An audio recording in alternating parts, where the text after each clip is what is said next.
আমি ওই সময় ব্যাপক টিউশনি করতাম, ব্যাপক টিউশনি। কেন ছেড়ে দিয়েছি সেটা বলি, কেন কোচিং সেন্টার ছেড়ে দিলাম, কেন আমি আমার কোচিং বন্ধ করে দিয়েছিলাম, সেই গল্পটা বলি। আমার এক স্টুডেন্ট ছিল, একটা অনেক স্টুডেন্ট ছিল, একটা স্টুডেন্টের কারণে খুব রাগ করছিলাম আর কি। রাগের কথাটা শেয়ার করি। আমার কোচিং থেকে পাশ করে সবাই বিভিন্ন বিশ্ববিদ্যালয়ে ভর্তি হতো, ইঞ্জিনিয়ারিং, মেডিকেল, বিভিন্ন পাবলিক ইউনিভার্সিটি, প্রাইভেট ইউনিভার্সিটি, বিভিন্ন জায়গায় ভর্তি হতো। তো ভর্তি হওয়ার পর আমাকে ফোন করে বলতো, স্যার আমি অমুক জায়গায় চান্স পাইছি, দোয়া করবেন স্যার। আমার অনেক ভালো লাগতো। আর নিজের স্টুডেন্ট কোথাও চান্স পেলে এত খুশি লাগে, মনে হয় আমি চান্স পাইছি, ওরকম মনে হয়। তা আমার এক স্টুডেন্ট চান্স পাইছিল বুয়েটে, বুয়েটে ইলেকট্রিক্যালে চান্স পাইছিল। এই ছেলেটাকে আমি অনেক স্নেহ করতাম, ভালোবাসতাম, ছোট ভাইয়ের মতো।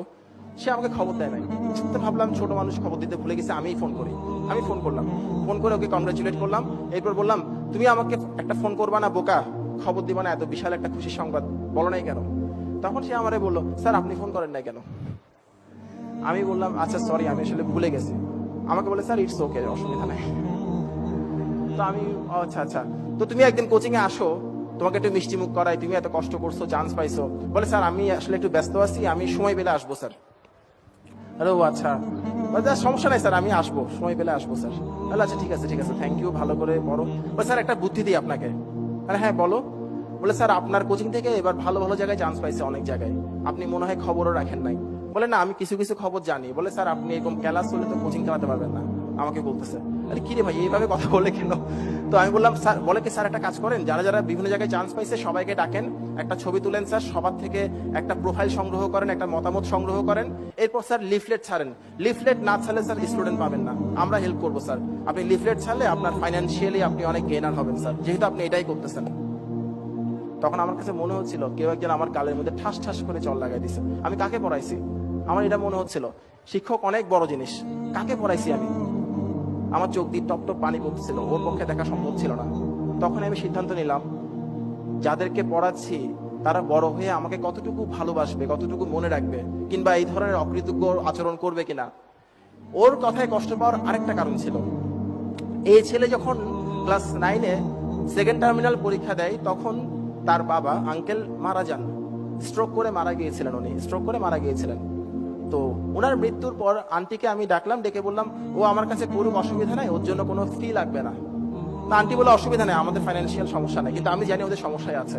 আমি বললাম, আন্টি সমস্যা নেই, আমি মন থেকে বলছি, ওর জন্য কোনো ফি দিতে হবে না, ও এমনি ফ্রি পড়বে, আমার কোচিং অনেকেই ফ্রি পড়ে।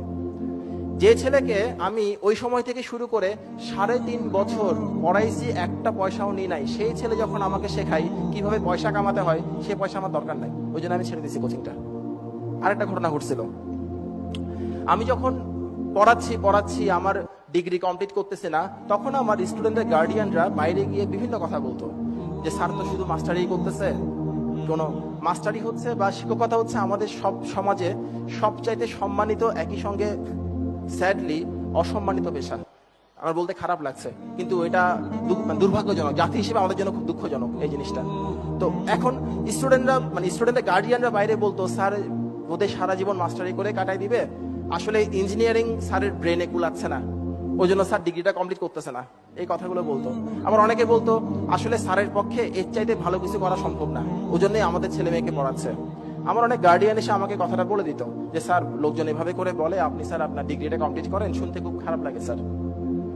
এই পৃথিবীতে সেই কাজটা করাই সবচাইতে আনন্দের, যে কাজটা অন্যরা বলে আপনি করতে পারবেন না, যদি কখনো সেই কাজটাই করে দেখান আপনার অনেক ভালো লাগবে। আমি সেই কাজটা করার জন্য ছেড়ে দিছি, আর কোনো কিছুই না। আপনাদেরকে বলি, আপনাদেরকে অনেকেই বলতেছে তুমি এটা করতে পারবা না, তুমি পড়ো প্রাইভেট বিশ্ববিদ্যালয়ে, তুমি অংশগ্রহণ করতে পারবা না। প্লিজ কোনো রিপ্লাই করবেন না, আপনার সবগুলো রিপ্লাই হবে আপনার কাজের মাধ্যমে, আপনি আপনার কাজ করে যান, কোনো অসুবিধা নেই, দিন আসবে একদিন আপনার।